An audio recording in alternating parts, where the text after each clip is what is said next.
Bienvenue sur notre chaîne. Aujourd'hui, préparez-vous à plonger dans un épisode bouleversant de Demain nous appartient. Le mardi, 10 juin 2025, tout bascule à 7.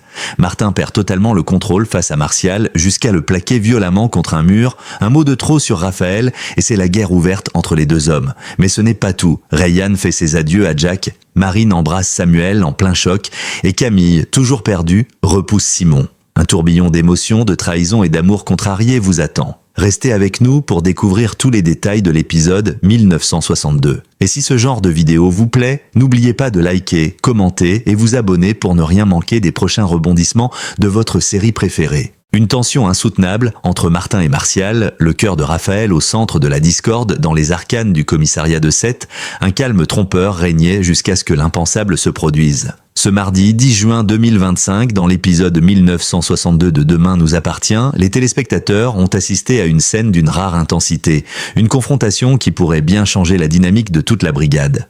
Martin Constant, figure d'autorité respectée mais homme profondément marqué par ses émotions, a complètement perdu pied. Face à lui, Martial, au regard provocateur, au ton désinvolte, visiblement incapable de mesurer la gravité de ses paroles. Et entre les deux hommes, un nom, Raphaël Perrault. Ce n'est pas la première fois que Raphaël se retrouve au cœur des tensions. Femme de loi, avocate redoutable et brillante, elle attire les passions autant qu'elle les divise.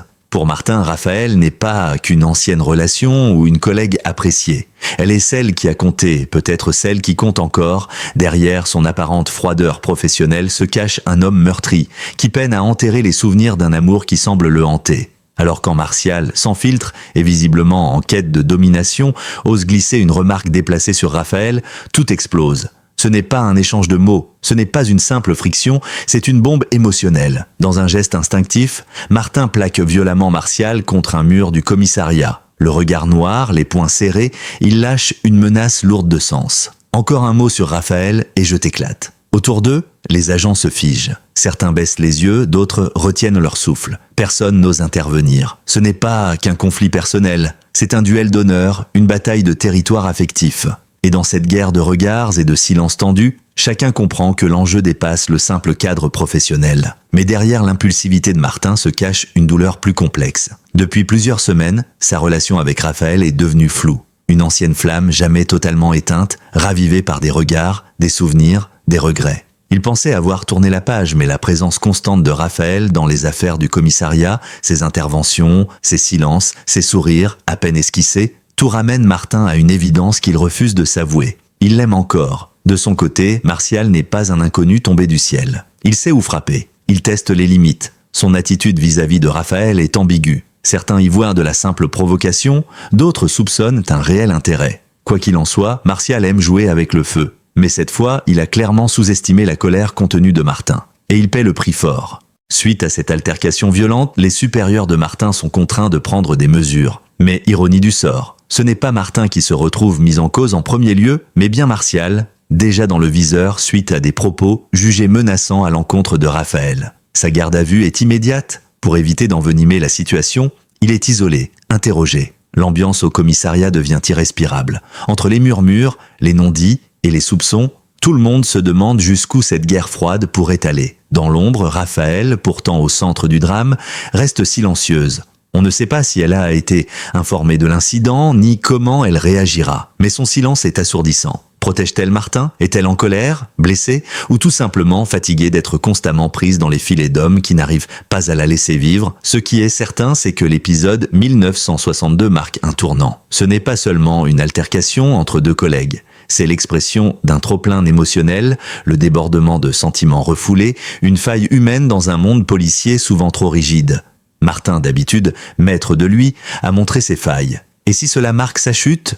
Ou au contraire, est-ce l'électrochoc dont il avait besoin pour enfin affronter ses sentiments? Du point de vue narratif, cette scène est un chef-d'œuvre dramatique. Elle mélange tension, amour, jalousie et pouvoir. Les scénaristes de Demain nous appartient nous rappellent ici que les plus grandes batailles ne se jouent pas toujours sur les scènes de crime, mais dans les cœurs, dans les silences, dans les regards. Dans les jours à venir, cette confrontation risque de laisser des séquelles profondes. Le public s'interroge déjà. Martin parviendra-t-il à se relever? Martial tentera-t-il de se venger? Et surtout, que pense vraiment Raphaël de tout cela? Adieux déchirants, révélations amères et baisers interdits, les cœurs vacillent à 7. Alors que la tension atteint son paroxysme entre Martin et Martial, et que l'ombre de Raphaël semble planer sur chaque recoin du commissariat, ailleurs à Sète, d'autres destins se jouent. Si la violence verbale et émotionnelle domine le monde des adultes, c'est dans les pas plus légers, mais tout aussi tourmentés, des plus jeunes que s'ouvrent d'autres chapitres de cette journée mémorable. Rayhan, l'un des personnages les plus sensibles et complexes de la série, prend une décision difficile. Il quitte Sète pour Paris. Ce départ, mûrement réfléchi, n'en est pas moins un arrachement. Il vient l'annoncer à Jack, son compagnon, celui avec qui il a partagé tant de moments de lutte, d'instants suspendus entre amour adolescent et maturité précoce. Rayhan sait qu'il doit partir. Il le sent.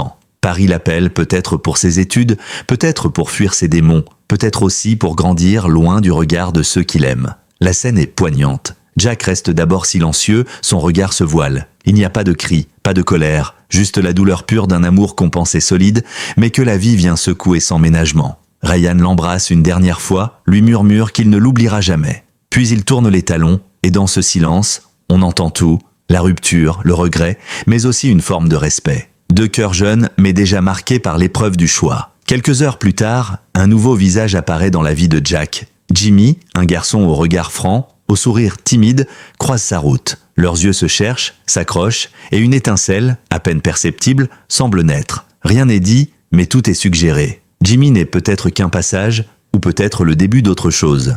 Ce qui est certain, c'est que Jack est à un carrefour. Entre le deuil d'un amour qu'il pensait éternel et la possibilité, fragile mais réelle, de réapprendre à aimer. Et pendant que les jeunes cœurs se brisent et se reconstruisent, un autre drame se joue entre les murs de l'hôpital de Sète. Marine, en pleine convalescence, sort doucement d'une anesthésie après une intervention médicale. Dans cet état second, entre rêve et lucidité, elle entend ou croit entendre une phrase qui va la bouleverser. C'est Soraya, venue la soutenir, qui dans un moment de flottement émotionnel laisse échapper une vérité cruelle. Fred est avec Victoire. La phrase tombe comme un coup près. Marine ouvre lentement les yeux. Elle ne réagit pas tout de suite. Elle encaisse. Elle pensait encore pouvoir croire aux gestes tendres de Fred, à ses attentions récentes, à la possibilité d'un nouveau départ à deux. Mais non. L'homme qu'elle aimait en cache un autre, une liaison parallèle, une trahison insidieuse. Le choc est brutal, intime, violent. Une fois seule, Marine laisse les larmes couler. Mais ce n'est pas le genre à s'effondrer trop longtemps. Plus tard, dans les vestiaires de l'hôpital, alors que le service touche à sa fin, elle croise Samuel, le médecin charismatique au regard sombre. Lui aussi a souffert. Lui aussi sait ce que signifie être déçu, abandonné, mal compris, un échange bref, un regard prolongé, et Marine l'embrasse, sans prévenir, sans réfléchir, un baiser volé, désespéré, mais terriblement sincère. Samuel ne la repousse pas. Il reste là, surpris, touché. Il ne dit rien, il ne demande rien. Marine, elle, détourne les yeux, presque honteuse. Ce n'était peut-être pas l'amour, ce n'était peut-être qu'un cri du cœur, mais à cet instant précis, elle voulait se sentir vivante, désirée, vue. Cet enchaînement d'émotions met en lumière une réalité poignante. À Sète, les amours ne sont jamais simples. Ils sont intenses, contradictoires, souvent douloureux. Que ce soit dans l'univers policier ou médical, dans les jeunes passions ou les relations plus mûres, chacun porte ses blessures, ses espoirs, ses défaites secrètes, et chaque geste, chaque décision, chaque silence peut faire basculer une vie. La force de Demain nous appartient, épisode après épisode, réside dans cette capacité à mêler le quotidien au tragique, l'intime au collectif. Dans cette journée du 10 juin, les ruptures et les retrouvailles se succèdent. Comme les battements irréguliers d'un grand cœur en souffrance. Les spectateurs, eux, ne peuvent que suivre, le souffle coupé, ces existences qui vacillent, ces vérités qui éclatent, ces sentiments qui dévorent tout sur leur passage. Et pendant ce temps-là, dans un bureau du commissariat, Martin s'interroge sur lui, sur Raphaël, sur ce qu'il a fait, sur ce qu'il ressent encore. Marine pense ses plaies avec les lèvres d'un autre. Jack ferme la porte sur un chapitre douloureux. Et Sète, derrière ses apparences de tranquille, continue de gronder comme un volcan prêt à exploser à tout moment. Camille face à ses doutes, Simon en quête d'amour et l'ombre persistante de Raphaël. Tandis que les conflits éclatent, que les amours se brisent et que des vérités amères sont dévoilées à Sète, un autre récit plus feutré, plus intérieur se déploie. Il concerne Camille, la fille de Raphaël. Plus discrète, moins explosive que Martin ou Marine, Camille n'en traverse pas moins une véritable tempête émotionnelle. Une tempête plus silencieuse, plus intime, mais tout aussi ravageuse. Depuis quelque temps, Simon, jeune homme séduisant, charismatique et déterminé, tente de se rapprocher d'elle. Il la regarde avec douceur, avec sincérité. Il veut comprendre ce qui la trouble, il tente de percer l'armure qu'elle érige peu à peu autour d'elle. Mais Camille, malgré ses efforts pour paraître en contrôle, est profondément perdue. Les cicatrices du passé sont encore là, trop présentes, trop vives.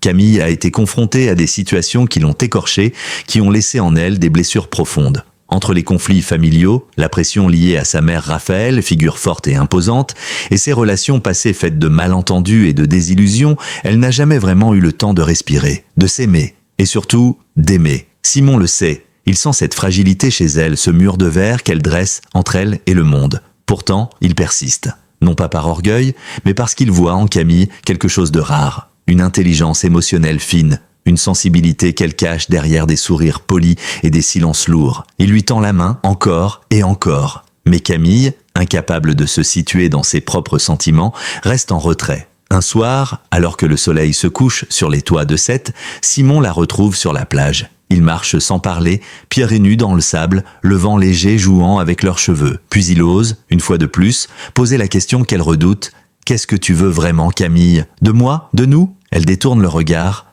Un long silence s'installe, puis elle murmure « Je ne sais pas. Je ne sais pas. » dit tout. Il est le reflet exact de son chaos intérieur. Elle ne rejette pas Simon, mais elle ne peut pas non plus l'accueillir pleinement dans sa vie. Pas maintenant. Pas dans cet état. Le spectateur assiste alors à un moment d'une grande humanité. Simon, au lieu d'insister, sourit tristement et lâche « Je resterai là. Quand tu sauras, je serai là. » Cette promesse, douce et humble, contraste avec les rapports de force observés ailleurs dans l'épisode. Ici, pas de cris, pas de gestes brusques, juste deux âmes qui se cherchent, l'une prête à s'ouvrir, l'autre trop meurtrie pour faire le premier pas. Mais l'ombre de Raphaël, une fois encore, plane au-dessus de cette relation. Car Camille, au fond d'elle, reste profondément influencée par sa mère. Forte, indépendante, parfois distante, Raphaël a toujours imposé une image de contrôle émotionnel. Camille, même sans s'en rendre compte, tente de lui ressembler. Elle se protège, elle doute d'elle-même, elle craint de répéter les erreurs qu'elle a vues autour d'elle. Et pourtant, Raphaël n'est pas aussi inébranlable qu'elle le laisse croire. Les récents événements, notamment l'altercation entre Martin et Martial, l'ont également affectée. Sans le dire, sans le montrer, elle a compris que ses choix, ses silences, ses absences ont des répercussions sur Martin, sur Camille, sur tout son entourage. Ainsi, ce chapitre n'est pas seulement celui du doute amoureux de Camille, c'est aussi celui d'une transmission invisible, celle des blessures d'une génération à l'autre, celle des peurs non exprimées, des modèles que l'on suit malgré soi. Dans le calme trompeur de la nuit sétoise, Camille rentre chez elle. Elle s'allonge sur son lit, fixe le plafond. Dans sa main, le bracelet que Simon lui a offert quelques jours plus tôt. Elle le serre contre son cœur. Et pour la première fois depuis longtemps, elle pleure. Pas de rage, pas de colère, des larmes simples, fluides, des larmes de confusion, de lassitude. Mais peut-être aussi d'espoir. L'épisode 1962 se clôt alors dans une atmosphère suspendue. Si les événements forts du jour, la garde à vue de Martial, le départ de Ryan, le baiser de Marine, ont marqué les esprits, c'est peut-être cette dernière scène, la plus silencieuse et qui touche le plus profondément. Parce qu'elle nous rappelle que les grandes décisions ne se prennent pas toujours dans l'action ou la confrontation, mais parfois dans le silence d'une chambre, dans la fragilité d'une larme, dans l'intimité d'un cœur qui cherche encore sa voix. Sète dort, mais ses habitants, eux, ne trouvent pas le sommeil, et demain tout peut encore basculer. Et voilà, c'est la fin de ce résumé intense de l'épisode 1962 de Demain nous appartient, diffusé le 10 juin 2025. Entre la colère explosive de Martin, la garde à vue de Martial, les adieux poignants de Ryan et les dilemmes amoureux de Camille, l'épisode nous a tenus en haleine du début à la fin. Merci d'avoir été avec nous pour revivre ces moments forts. Si vous avez aimé cette vidéo, montrez-le en laissant un petit pouce bleu, partagez-la avec vos amis fans de la série et surtout, abonnez-vous à notre chaîne pour ne rien rater des prochains épisodes et spoilers exclusifs. Activez la cloche pour recevoir toutes les notifications. Et vous, que pensez-vous de la réaction de Martin? Dites-le nous en commentaire, on vous lit avec plaisir. À très vite sur la chaîne.